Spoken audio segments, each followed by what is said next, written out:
Trent. I teach Indigenous Environmental Studies at Trent University. And last year, when I was talking to my class, I was explaining to them how there was no more activism left. The stuff that I saw in the 60s that motivated me to get forward were singular people who led just purely by their charisma, their personality. People like Abby Hoffman and I'm trying to think of the one woman's name. She got my mother and her friends to burn bras on her front yard. Gloria Steinem. So I was, yeah, I'm old. So I was trying to explain this to my class, and it's not that the activists don't exist anymore. It's the government has been very successful on suppressing activism. Through the 70s, when I was in my rebellious years, we blocked the Gardiner Expressway in Toronto, right in front of Spadina Avenue. And it was a half-a-day action to protest a recent decision by the Supreme Court of Canada to not acknowledge Indigenous rights. We were arrested that afternoon and held for 60 days in jail. And I don't want to go into what happened to us, but I heard grown men cry. They beat us pretty good. A week later, the Pig Farmers Association of Ontario blocked that very same piece of highway and were sympathized coast to coast. So my activism goes from the early part of my life on, and I was explaining this to my class, in that we were led forward by people like my uncle from this community, Fred Plain, and others who moved us forward. And I'm standing in front of a class of students who were getting their master's degrees and had nothing to look forward to when they were coming out. There was no jobs available for them. They were from communities throughout North America. And all of them told the same story. They were going to go to work for Walmart or a Canadian Tire or some retail outlet in their hometown because there was nowhere to work. And about 2 weeks after I had that talk with my class, the first Occupy movement showed its head in Wall Street. And for those who don't know what the Occupy movement was about, or is about, the Occupy movement was essentially my students. Kids who listened, gone to school, got good grades, got their graduate degrees, and had nothing to look forward to. And the governments weren't offering them anything to help them pay this enormous debt that they now owed, because they raised the age of retirement. So therefore there was not even the turnover within. I was very encouraged by that movement in Wall Street and subsequently the movement around the world, because there was no leader. They had learned from the lessons of the 60s and the 70s. There was no leader. When you asked who led your movement, the crowd stood up and they said, "We did."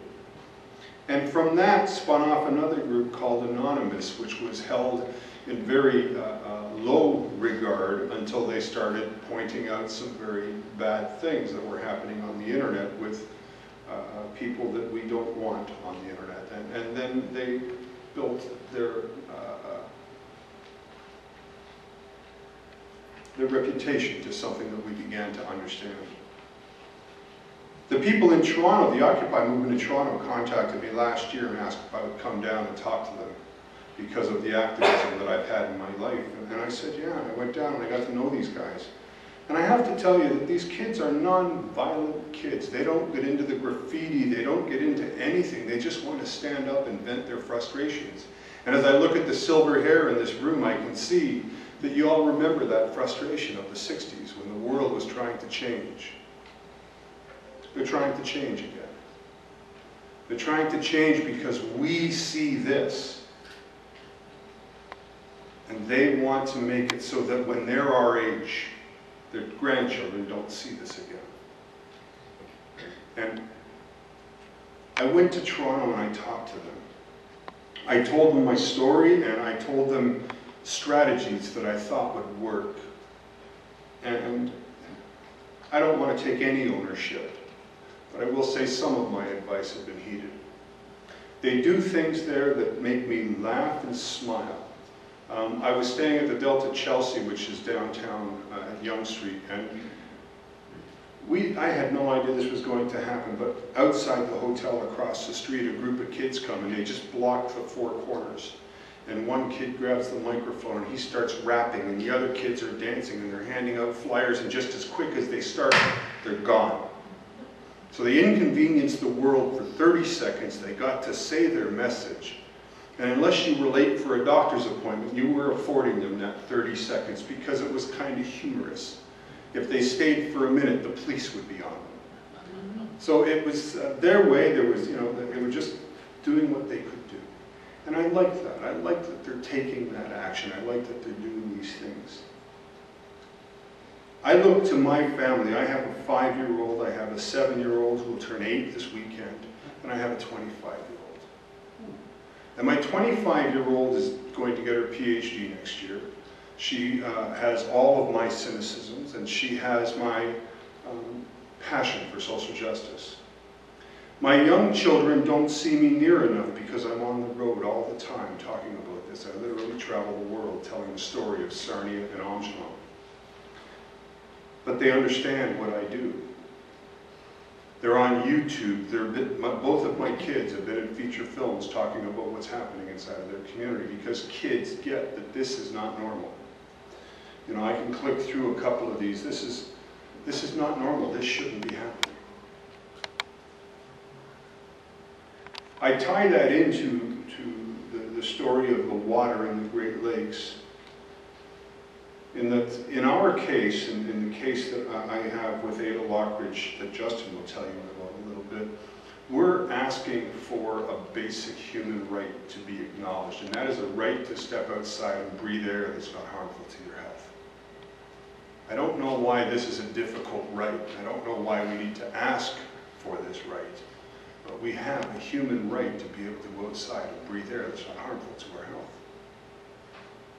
As a Anishinaabeg people, the chiefs in Ontario voted a water declaration 5 years ago that said we had a right to clean water, to fresh water. And the UN further confirmed that into making it a human right. We have a human right to fresh and clean water. The economy can come and go. Industries can come and go.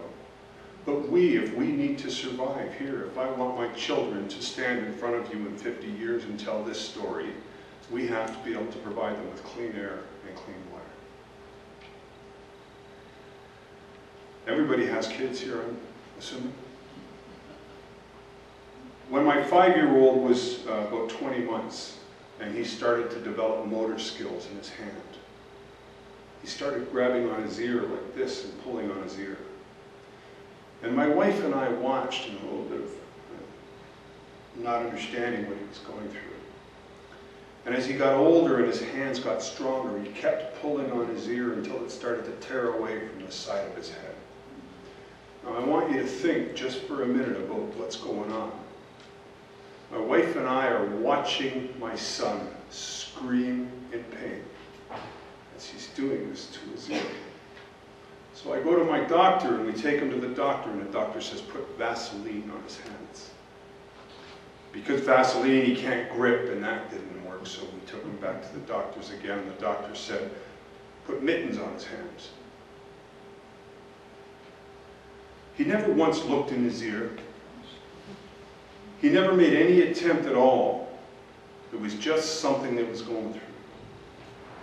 And I was telling this story in Amgenon, and one of the resource people in Amgenon came up to me afterwards, and he said, that's caused by PCB exposure. Just like you would say, God, it's a sunny day out today. And I said, what do you mean it's caused by PCB exposure? PCB stunts the growth of your ear canal. He says it as common as the hockey scores from last night. Your ear canal is the size of your finger, the tip of your baby finger. And it stunts it. So the fine hair in his ear canal was rubbing together for the first 2 years of his life. He was trying to itch. That's all he was trying to do. He almost tore his ear off. Today there's a little fine scar and everything's fine. It went away when he was about 30 months old. And I was standing talking to Amgenong, talking to all the band members at Amgenong in a community meeting on the environment, and I'm telling this story, and I'm watching people, because it's happening to their kids and their grandkids and their nieces and their nephews. It's happening everywhere. Now that magic fence that surrounds Amgenong does not contain those contaminants. I'm sure it's happening to your grandchildren, your children, your nephews, your nieces, your family, your friends. It's happening throughout the area. And I asked, I said, well, why didn't my doctor know this? It's not taught. It's not researched, and it's not taught. So it's not the first thing that's going to pop into his life. I'm not going to say my doctor's a bad guy. He's my doctor. He didn't know.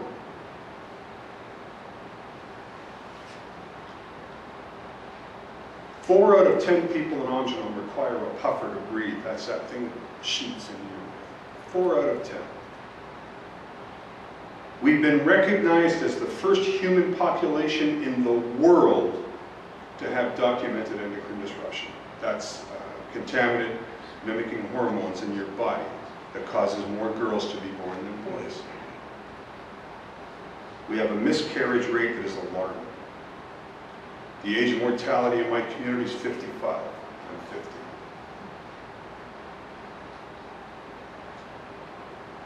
We need to fix this. We need to do this now. I've been working at this for 10 years. I have amazing resource people who come to this town and help us. I got fantastic people inside of this town who work with us. It is a collection of people who have a singular vision, like I try to do in my external campaigns.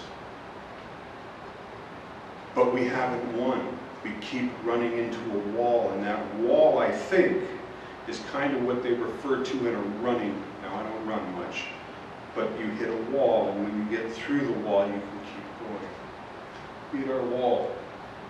She's going to get us through this. The Council of Canadians is going to hand us a recipe to add to our recipe to help us get through this. So when they phoned and asked if I would get involved, I jumped at the occasion. I've had the pleasure of meeting Maude a couple of times. I've seen the council's work at the different cities that I speak in, and I am just beyond awe at this organization and this woman. So please do her due.